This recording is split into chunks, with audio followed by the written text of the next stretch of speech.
Hello, everybody. I want to talk about who to tell when we're talking about rebuilding our lives after we've been abused. You can maybe want to tell everyone because you want to be honest, and that's a really good thing. However, in reality, it doesn't work that well. That's what I want to talk about.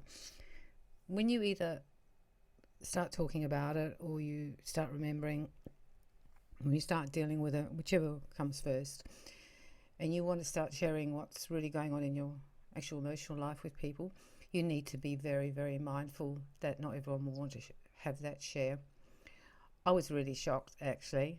I was just being honest and authentic about what was happening, and I could just feel people just recoiling in my family groups and also in my friendship groups. Firstly, it's good that you talk about it because, in a way, it makes it real and you get to have a voice. At last, you get to have a voice about this and express how you feel and the hurt and the anger and the fear and the terror and all these emotions that came with it. However, you start talking to people who stonewall you, you're going to actually feel terrible. So this is what I suggest you do. At the beginning, if you want to start talking to people, you watch them.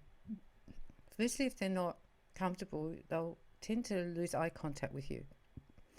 They'll also maybe get up and make a coffee, go to the toilet, leave the room. They will do those things. They will also try and change the subject. So as soon as you breathe out and go to make the next sentence, they'll start asking you about your renovations in the house. This is a sign they don't want to go there with you. And you need to not press on because you're going to feel terrible and you're going to be like this lonely little voice out in the wilderness with no one really listening to you. So firstly, look for the signs and respect them. If people don't want to go there with you, you need to find someone else who will listen with you. Of course, there's counsellors and therapists, we all know that, but sometimes we actually want to be talking in our real life, in our everyday life. With families, it's also fraught with danger.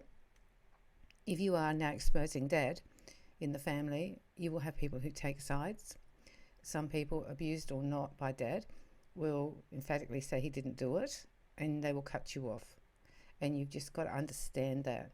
They have a choice that you have to stay with the abuser, who they're still frightened of, or get rid of you. And they might get rid of you.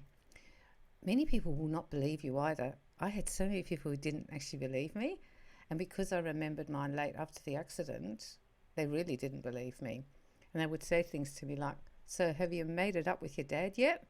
I'd be like, "Oh man, you don't get this." So you're going to have that as well, that people will not believe you. And the last thing you need, particularly if it's childhood abuse, is people not believing you.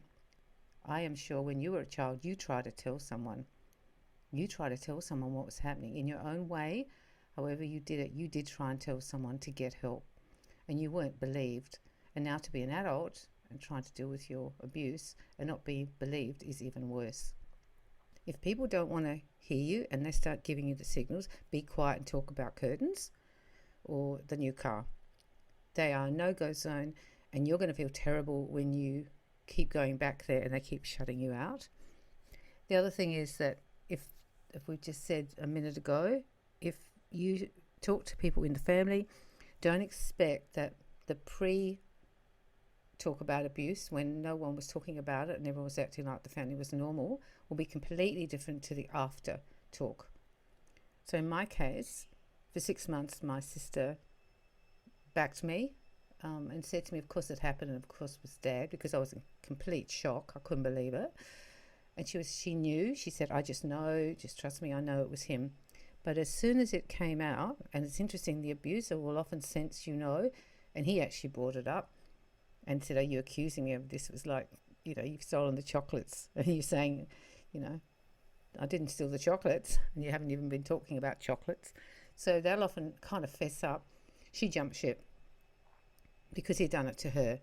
And she wasn't ready to go to her place. And she knew he'd disinherit her. So she jumped ship. So you can have actually people who are with you for part of the journey. As soon as it comes out and becomes complicated, they will jump ship.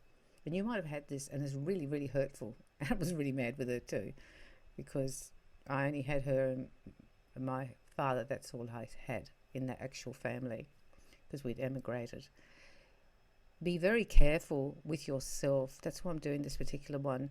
This is all about you, and you do not need people to fob you off, to betray you, and then also to not believe you. If you think you've been abused and you've got memories, you've been abused. I don't care what anyone says about those false memory, all that crap about false memory. I mean, who would want to make this stuff up? It's terrible, and it doesn't make you feel good. Therefore, find the people who you can speak to. We're not talking about the therapist now, the counsellor. I'm talking about inside your world. They will usually be very empathic. They'll be compassionate. They'll let you talk. Or when you cry, they won't tell you to pull yourself together. They will understand. And they'll ask you later, how you're going with that. How's it going? How are you feeling? They will be the kind friend, and they will be the non-judgmental friend, and they will be the friend you can actually open up to. Some people in the family, if you've got a bigger family, will also do that because they know on some level things that have been going on in families, and it could have even happened to them, or they saw something when they were little. Just make sure you get the right people to be with you on the journey. Look, honestly, it's better to have, 2 good ones than 10 with 8 of them either not believing you or looking at you or trying to avoid it. It's much, much better. I could just clear a room when I was writing my book, because I wrote a book on this, and people would say, "Oh, what are you writing about?" And I go, "Oh, I'm writing a book about how to heal from abuse." All of a sudden, the whole demeanour would change. No one would ask me another question. But I'm sure if I said I'm writing a book about golden retrievers, they would have asked all about it. So just be aware that this is such a nasty subject that a lot of people just can't go there. The other reason they can't go there is because it might have happened to them, and they don't want to talk about it, and they don't want to look at it, and they just want to bury it. And you're pulling it all out and putting it on the table, and they don't want it on the table because on some level they know it's happened to them. You might have quite a lot of friends who've been abused. I found when I went and looked at all the people that I'd actually been with as friends, I would say 8 out of 10 had been abused, because it's kind of like a secret society. And while you don't talk about it, we're doing okay. But as soon as you bring it up, you break that secret society thing where you don't ever talk about this, keeping the secret, and then you might actually lose those friends. And it's probably better to have just the everyday friend who you go out with and you deal with this in another part of your life than to lose a friend who's dear to you because the abuse gets in the way of that actual friendship. So it can actually wreck your actual friendships. There'll always be a few people who'll be really good about it. Even if they haven't been abused, they'll just sit there and they'll be there for you. And you need to work out pretty much who they are. When it comes to the therapists and the counsellors, go with the people that you feel are good for you and understand. You will feel at times you're going crazy. I felt I was a bit nuts sometimes. I was a bit insane because I'd get all the flashing and the pictures, but I couldn't prove it. But I was having all the feelings. I was having all the nightmares and the dreams. And I really felt I was a little bit on a wobble. And I would actually ask my close friends, "Do you think I'm okay? Do you think I'm losing it?" And they'd go like, "No, I just think you're dealing with it." You might need to have friends who you can ask that question, because it kind of makes you feel a bit nuts when you start going through it. You really do, a bit unstable. And of course you'll have the abuser and the abuser's fan club who will all be telling you, "You are nuts. I was told to go to a psychiatrist, that I was mad." And they'll often accuse you of that because that's to displace it, to put it over there and make it like you're the one with the problem when it's actually not. So be aware of that. They'll also tell other people in your family group, friends, that you're crazy. They'll tell them that you're nuts and you've lost the plot. And I was talked about like that. And then I'd go and meet these people accidentally at a shop and I'd be just like normal me. I chose not to tell the friends of my father when they were alive, because I thought it was going to make that, because I saw a few of them, that was going to make it complicated, because they wanted to know why there was a split, because he told me I wasn't his daughter and didn't want anything to do with me. And even though I tried to reconcile, he wouldn't. But in the end, you just sort of have to do really what's best for you. They will believe what they believe. And I decided that after he died, there were a few close family friends that I said, "Now when he dies I'll tell you, but I won't tell you now, it's too complicated for you." because it would have made trouble in their relationship because they had to take sides. Whether you've experienced childhood abuse or abuse within a relationship or marriage or partnership, it doesn't actually really matter, or whether you've been raped by a stranger, you're going to have the same issues with who to tell. So even though I focus a little bit on that part of my life, I want you to understand that it's relevant for all those other abuse situations.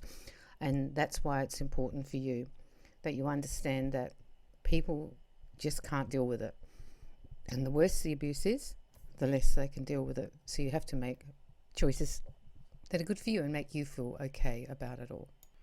The abuse thing's really terrible, and it just messes with your life so much, and that's why I'm doing this podcast. But you can get through it by being careful who you confide in. Make sure you find a few, and if you can't use those services, you know, the online ones, the phone ones where you just the ones you can just phone up and talk to someone anonymously, it's really, really important that you get support when you're going through it, because it's really, really hard. It's hard to hold down a job or look after your kids and go and sit at the family functions and try and look normal when everything's a big mess. It's very hard emotionally for you, so you got to sort of ease up on it. And if you need to retreat a bit, that's okay. Go to the doctor if you think you need help, and if you feel suicidal, you definitely need to get some help, because this stuff can really be hard to go through. And that's why I'm really doing these as well, to hope that you realise that I've been through it, and I've survived it, and I'm still here. And I'm not going to let my abuse and my abusers wreck my life.